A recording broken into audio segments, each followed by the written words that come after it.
इश्क प्यार मोहब्बत जैसा कि गोलू भाई डूबना चाहते हैं, इनको भी डुबा देते हैं, थोड़ा बहुत डुबाते चले जाते हैं। जी जी नया गायक तो अभी हमारे लॉन्च नहीं की भाई। हेलो,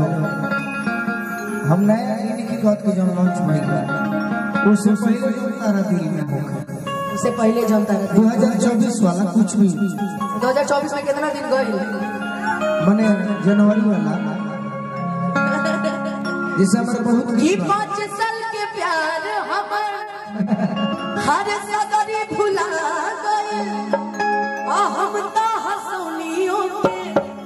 उतरवा गए कि क्षण भर में कैलस बेगाना कि काट दे के कहलस ये दीवाना अब घरे चले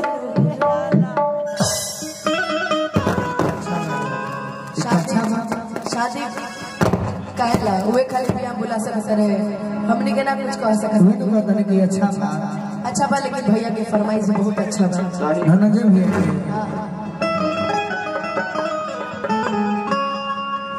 की कबो न मुस्कुरा लू तू कि क्षण में रूठ जालू तू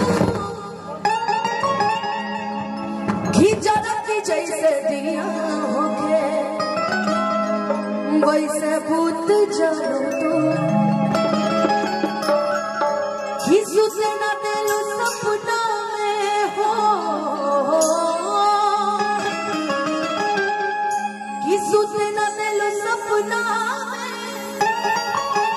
आके जगा दे तो हर दिल की चार्जर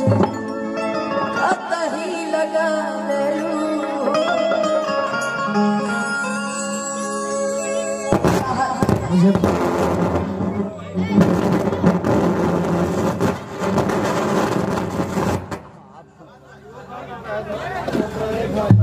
हेलो क्या चाहता नहीं भैया ब्लास्ट करेगा मन चला सैड सॉन्ग गाकर मुझे पागल करोगी क्या जान। अरे तो वो ये भैया हैं मैंने दिक्कत नहीं कर बाबू भैया कौन की भीड़ है कयामत की भीड़ है कयामत की भीड़ है कयामत की और हम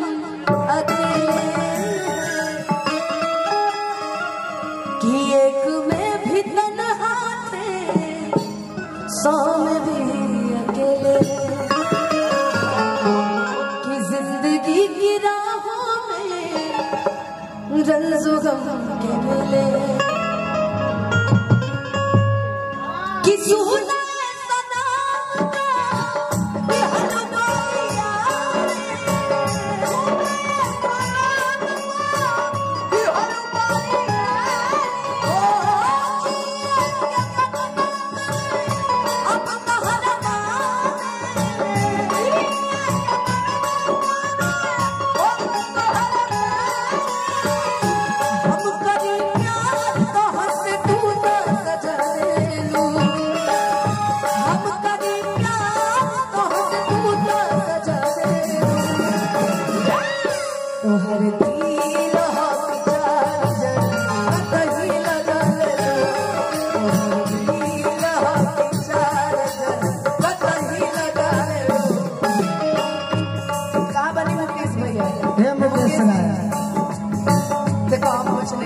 हम अपना भाई को बोलत काला जमता हरे दी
सही में बाबू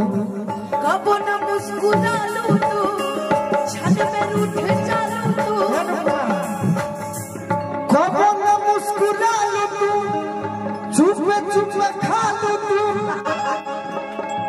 चरती जैसे दिया होके वैसे भूल जालू तू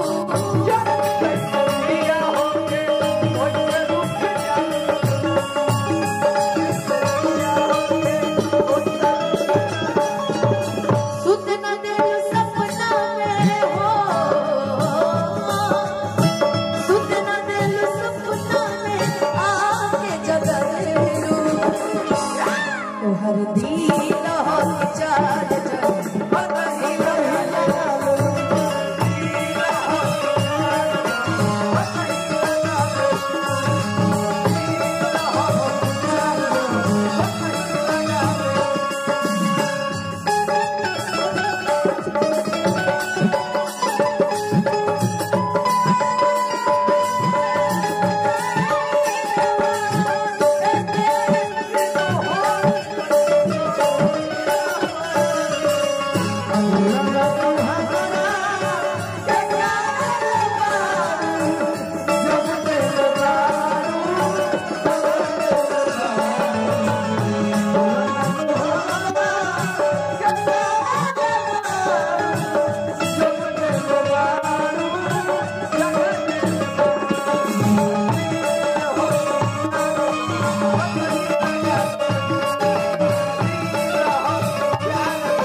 आतंकवादी बैठा थे सॉरी आतंकवादी तुम्हारा सही बात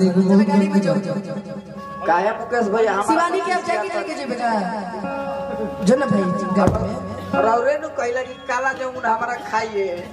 और उसके बाद पिज्जा जी बनाइए हम काला जामुन बोल रहे तब गुस्सा हो जाएगा नहीं लोग रसगुल्ला खराब का काला जामुन का हम प्रचार अनुपमा एगो गाना गा देबो हमारा इच्छा से